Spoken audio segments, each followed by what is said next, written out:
Morjesta. Tänään ollaan Justinin konttorilla ja mulla on haasteltavana täällä Mäenpään Raimo. Pitkän työuran tehnyt kaveri, jolla on yli 20 vuoden kokemus vaativista IT-johtamisen tehtävistä. Katsotaan, mitä Raimo ajattelee asiakas- ja palvelulähtöisestä johtamisesta.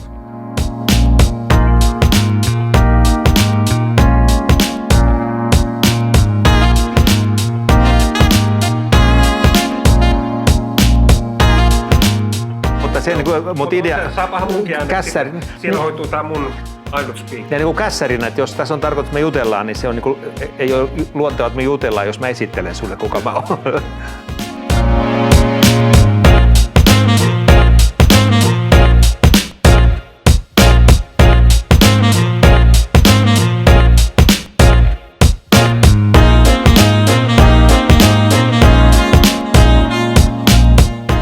Asiakas- ja palvelukeskeisyys.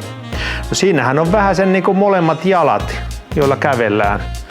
Auttaa pitämään niin kuin jalat maassa ja toisaalta puuro lusikassa sillä tavalla, että jalat maassa, että kun on asiakkaan kanssa tekemisissä ja ajattelee asiakasta, niin pysyy paremmin niin kuin itsekin sen oleellisen äärellä, koska asiakasta vartenhan organisaatiot on olemassa.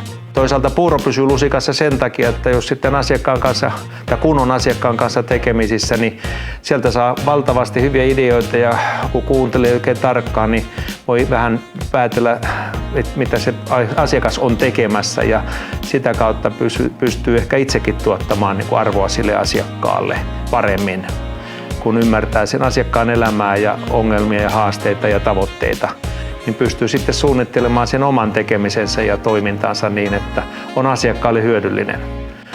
Asiakas- ja niin kuin asiakaskeskeisyys on ihan ykkösasia.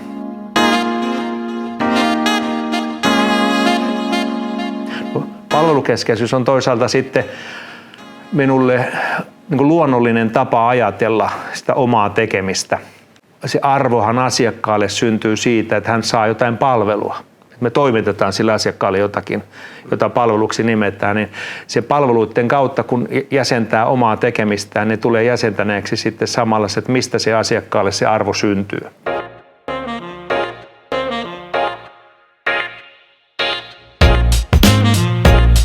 Ja sillä tavalla on helppo kertoa asiakkaalle ja kelle muulle tahansa, että mitä varten me ollaan olemassa, mitä me tehdään, mitä hyötyä meistä on.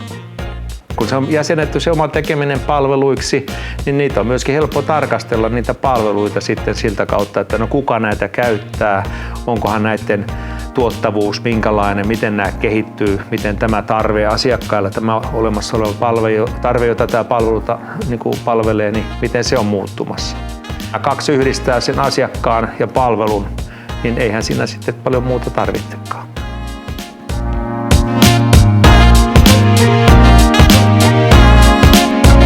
Minusta enemmänkin sellainen niin kuin asenne ja lähestymistapa, melkein mielentila. On vaikea konkreettisesti sanoa, että sitä päivittäistä normaalia elämää, niin onhan sekin osa sitä palvelutuotantoa. Niin ainahan se siinä näkyy konkreettisesti sitten, kun tuotetaan niitä palveluita.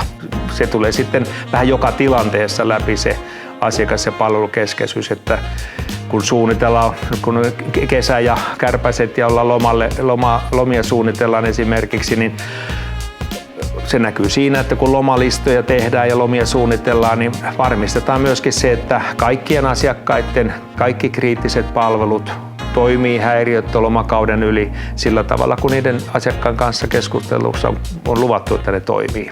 Mutta ei se mikään sellainen ihmeellinen päivittäistä konkreettista tekemistä toisenlaiseksi muuttavaa asiaa. Siinä edelleen tuotetaan niitä oleellisia asioita, mutta se vaan se tulokulma on aina mielessä, että miten tämä vaikuttaa, mihin asiakkaisiin tämä vaikuttaa, miten tämä vaikuttaa näihin asiakkaisiin, tai jopa sitten niin, että onko jossakin asiakkaalle jotakin ideoita tai tarpeita tullut esiin, jossa me voidaan meidän palveluita sitten uudistaa, tai pitääkö meidän tehdä kokonaan jotain uusia palveluita mahdollisesti.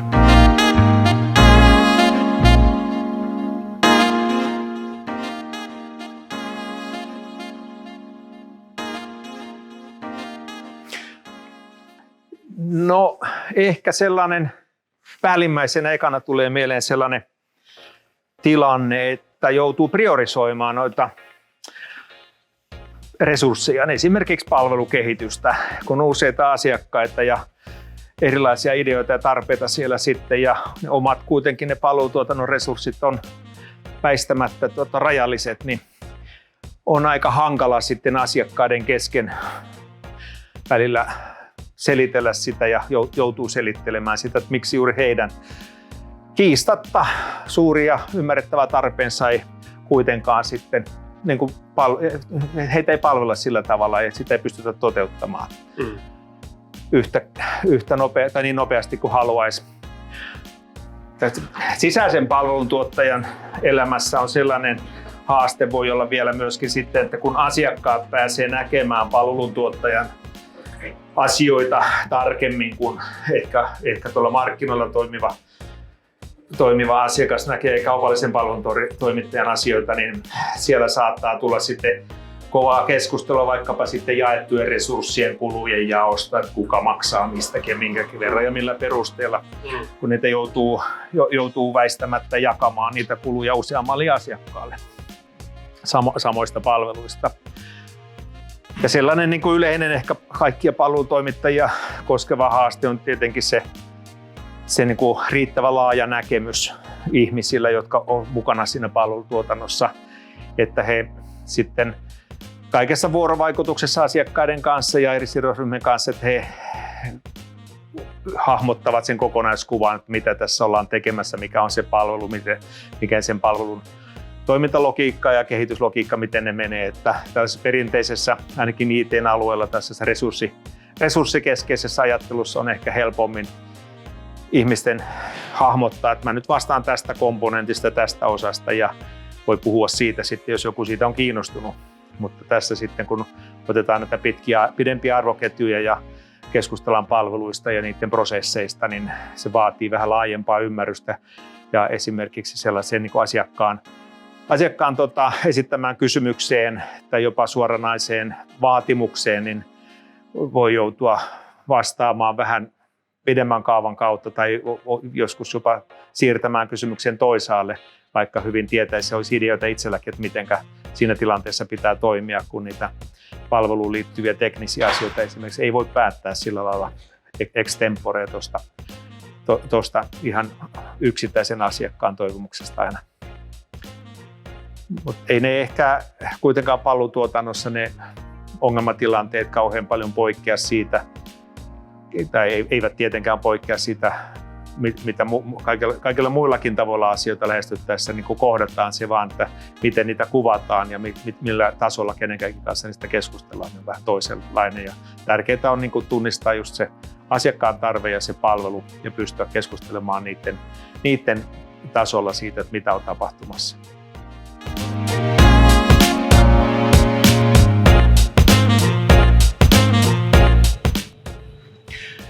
No ehkä ihan ensimmäinen ja tärkein asia minun omasta mielestäni on se yleensäkin niin kuin se asiakas- ja palvelukeskeinen ajattelu, että sen kun sisäistää ja omaksuu, niin oikeastaan osaa kaiken oleellisen.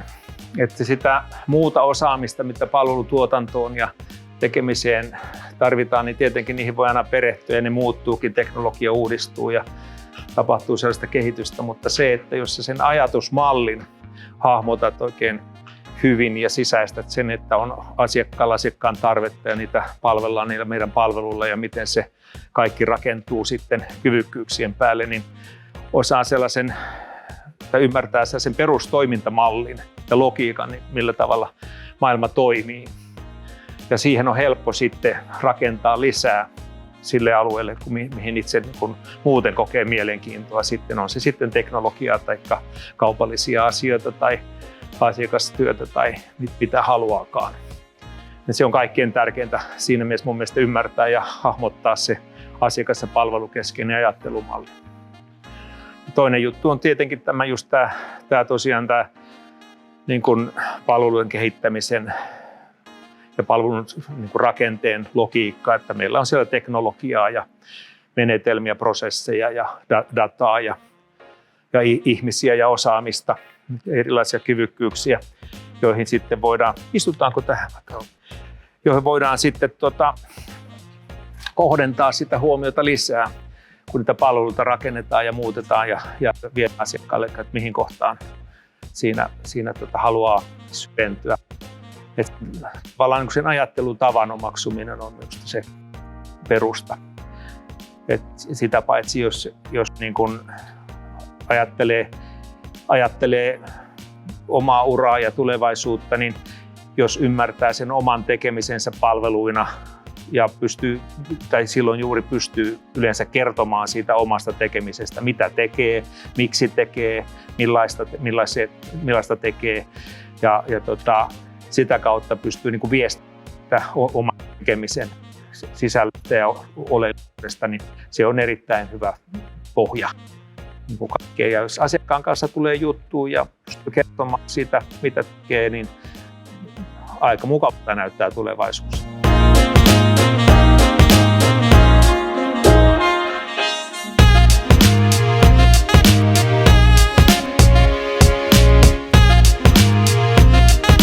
Sellaisia aatoksia Mäenpään Raimolta tällä kertaa. Paljon mielenkiintoisia uusia ajatuksia ja ideoita.